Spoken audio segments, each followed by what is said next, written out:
Hey guys, Mr. B here again, bringing another math video. This one is on solving trigonometric equations, and I'm here from my lovely classroom today. So I'm going to try this using the smartboard to see how it goes. And if you're in my class, you have an upcoming assessment on this stuff. So this is good practice for you. All right, so if you have a question like this, it comes up on a trig test where you have to solve sort of a trigonometric equation, but it's not in the form that you need it to be in. So you have to do a little bit of work in order to get it to something that you can actually solve. So if you look at this, this sort of looks like your sum and difference formulas. So if you look at this guy, that looks like your sum and difference formulas. So you have to figure what one is it. So it has sine, cos, plus cos, sine. So if you look at your sum and difference formula, you probably have a formula sheet. This actually looks like sine of A plus B. So this guy right here is sine of A plus B. So what you have is this is your A, this is your B, this is your A, this is your B. So this guy can reduce down to sine of 2 theta plus pi over 6. So your A plus your B, your A and then your B. And that of course still equals 1 over 2. So that leaves us we still have some work to do to be able to solve this. And what I tell my students is anytime you have something complex inside like this, what you need to do is you need to let that equal something. So I'm going to let that equal m. So I'm going to say m is equal to 2 theta plus pi over 6. And what I'll actually solve is sine m is equal to 1 over 2. So how I get my students to do this, so I get them to find the reference angle. So the only thing that we're dealing with now is that this is no longer theta, we're dealing with m. So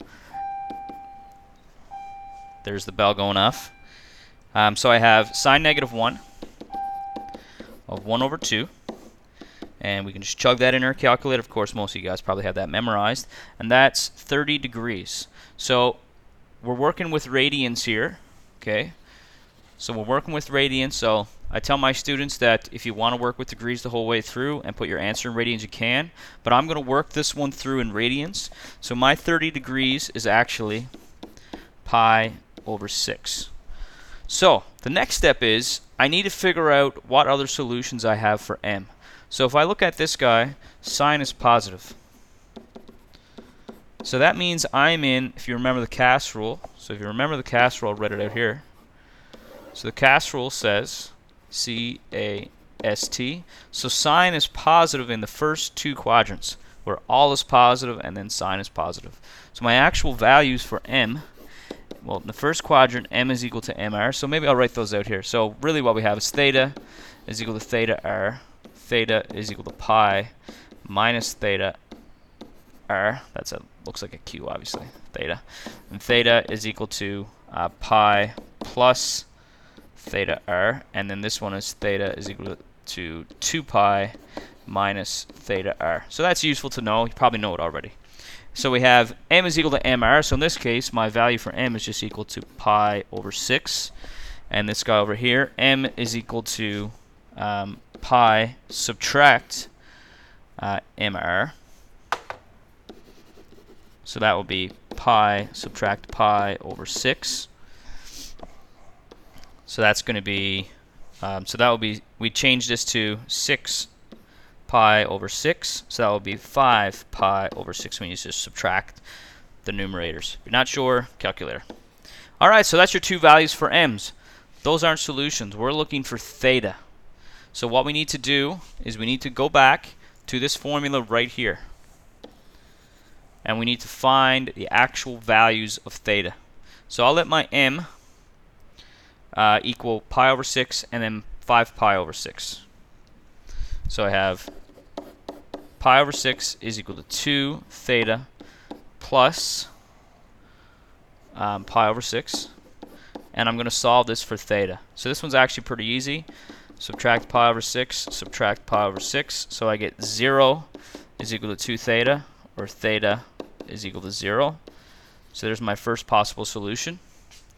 And then I have this guy over here. I have pi over 6 is equal to 5 pi over 6 is equal to 2 theta plus pi over 6.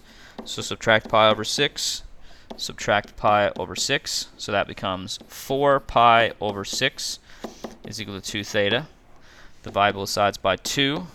So I get theta is equal to 4 pi over 12. And then I can reduce that fraction, and that ends up being theta is equal to pi over 3. There we go. So those are my two solutions that I have so far.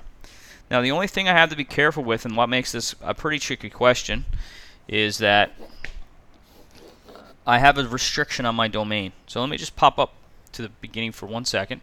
So the restriction on my domain is that theta belongs to negative pi to pi. So I need to make sure that all my solutions fit within that. So theta belongs to negative pi to pi. So I'll just go back and look to make sure I don't have square brackets. So I got one square bracket there that I have to be careful with. So it's on this end. So it can be negative pi, but it cannot be pi itself. So that's interval notation. So the other thing I have to be careful with is that when I have this guy, I actually have a 2 in front. So if you're in your classes, you know that that affects the period.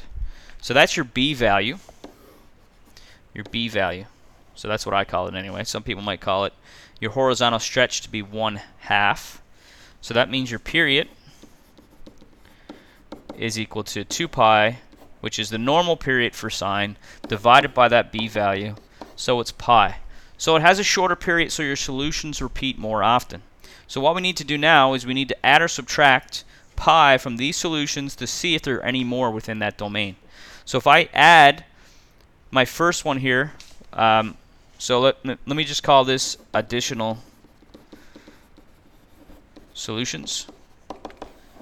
So if I have theta equal to 0 and I add pi to that, I'll bust my domain. So I'll actually get pi, which cannot be a solution because pi is not included. So that's not a solution. So if I subtract it, I'll get negative pi, which is a solution. So that one works. So there's another solution. So I can do the same thing with pi over 3. So add and subtract pi from it. So if I go pi over 3 plus pi, so what I'll need to do that is, in order to do that question, I'll change this to 3 pi over 3. So that'll give me 4 pi over 3. But again, that's outside the domain. So what we need to do is we need to cancel that. That's greater than pi. That's no good. So next step is to find subtract it. So I have pi over 3 subtract pi. So think of that as 3 over 3. And then that's pi subtract 3 pi, which is negative 2 pi over 3. And if I do it again, if I subtract off another pi, I'm going to bust my domain. So that gives me all my solutions. So my solutions, so I have 0, pi over 3. Those are my two main ones. And then I have negative pi and negative 2 pi over 3. And those are all my solutions. So it's important to keep in mind with these questions, guys, is that you really have to know how to reduce it down before you can even get to here. So make sure you know your sum and difference formulas or your double angle formulas, because they're often what you're going to see in these situations. So guys, I hope this video helped. Subscribe and like my new Facebook page if you haven't done so already, facebook.com/math_Mr. And thank you guys for being my loyal subscribers and all my students out there who watch. I'll see you guys in class. Talk to you later.